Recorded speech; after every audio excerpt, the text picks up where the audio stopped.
Lab 3, Design of a Multi-Stage MOSFET Amplifier, EE323 Electronics 2. The outline is we're going to go over the lab objectives, the circuit analysis, the CAD simulations, discussion, and then conclusions. The objective of this lab is to design a two-stage operational amplifier using MOSFET transistors that utilizes current mirrors and active loading. Using the op-amp designed, we are to create an inverting amplifier using negative feedback with given gain of A equals negative RF over Rin. This lab does not require the amplifier to be built and experimentally tested. However, if it were, I would recommend that the amplifier be built using arrays instead of discrete MOSFETs because matching transistors is very important to ensure proper operation. Since the operational amplifier utilizes current mirrors and active loading, very few resistors will exist within the circuit. For this reason, the design process is much simpler and streamlined. The basic fundamentals of transistors, whether they be BJT or MOSFET, are generally the same. So although the specific operation of the circuit will alter slightly, since the fundamentals are the same, the MOSFET operational amplifier to be designed in this lab will have almost the exact same topology as the op-amp designed in Lab 2, my JA741. To change from a BJT operational amplifier to the MOSFET operational amplifier, you can literally just swap out all of the BJT components with their MOSFET counterpart and remove the base resistors from the emitter follower, which is now the source follower circuit, which is actually only necessary to achieve a higher Rn. You don't have to remove those base resistors, but they're not necessary for biasing the circuit. So this is the BJT op-amp schematic that we have here. So just kind of showing that we take these transistors here and we'll swap those out and then we'll remove those resistors there.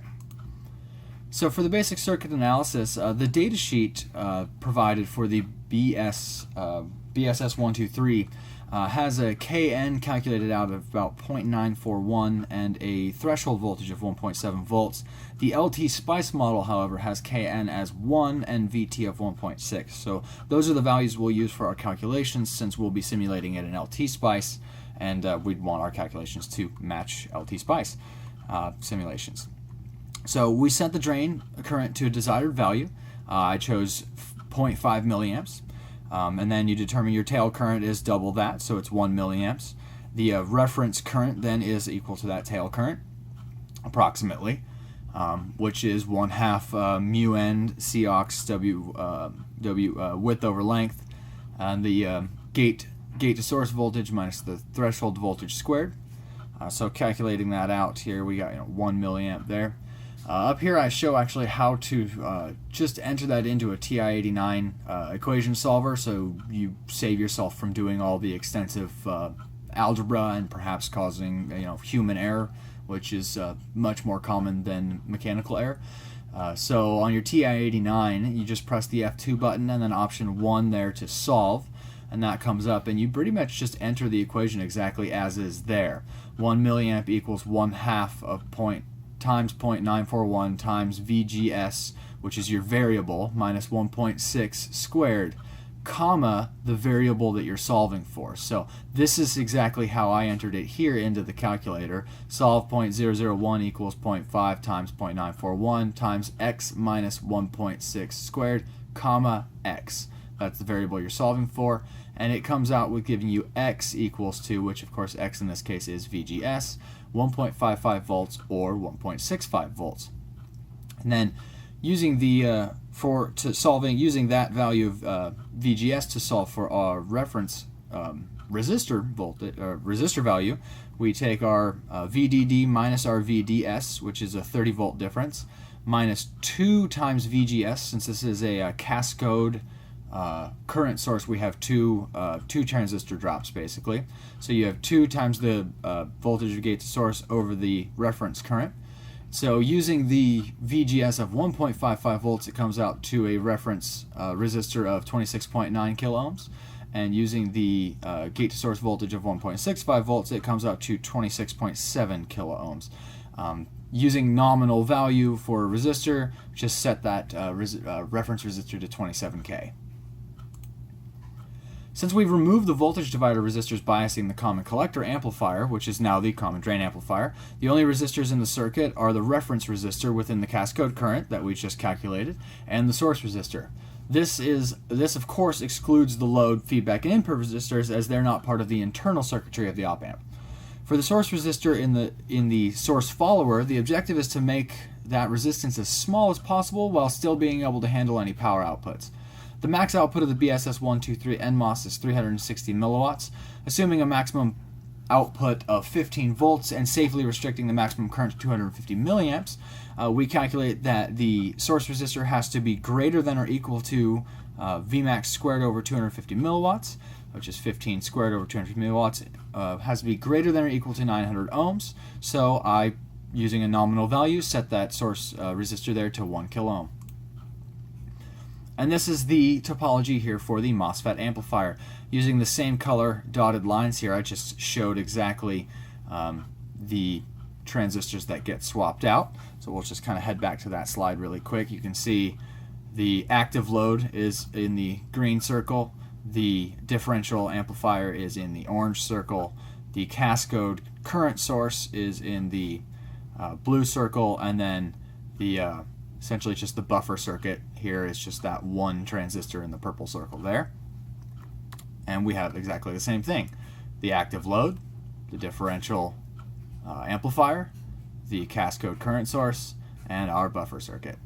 And so this is the topology here for that.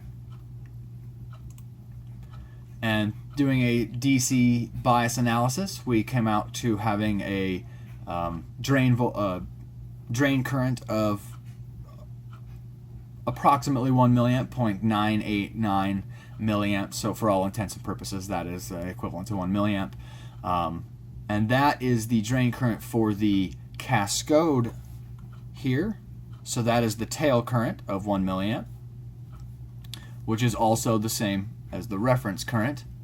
And they are identical, 0.989166, 0.989166. And then the drain current for the two transistors in the differential amplifier, which is the set value of 0.5 milliamps, and we have those both exactly the same, 0.494583. So that shows the DC operating is exactly as we expected it to be. Now doing a transient analysis to check the gain for the circuit there. We put a feedback resistor value of 10K and a input resistor of 1K, so that gives us a gain of 10, and we put an input signal of 100 millivolts.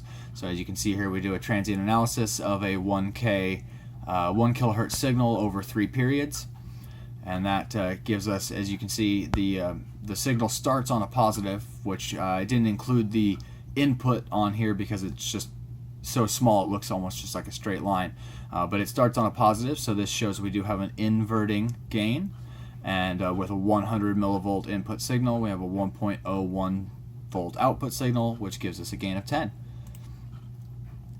And in the frequency response here, we show that the negative 3 dB point comes in at 454 kilohertz, and this is of course with the circuit set up with the feedback and input resistors. So the the frequency response, it cuts off a little bit sooner than it does with the BJT amplifier circuit. Actually, quite a bit sooner, because the BJT was up in the megahertz. Now for the temperature stability analysis here, we step the temperature from negative 200 to 200 degrees in 50 degrees, so negative 200, 150, 150, so on. And as you can see here, from negative 200 to 150 degrees, that purple line is all of those simulations just stacked on top of each other. So there was no change at all, and then once you went that next step up to 200 degrees, we had just a direct shift, no distortion, but just a direct upward shift of the output. So essentially just looks like about a 0.2 volt DC offset. And I would imagine as you increase the temperature higher, you're going to continue to set that offset until you start physically melting things. But this shows that the MOSFET circuit is very, very robust to temperature changes. And now the output voltage for versus load resistance shows a similar robustness.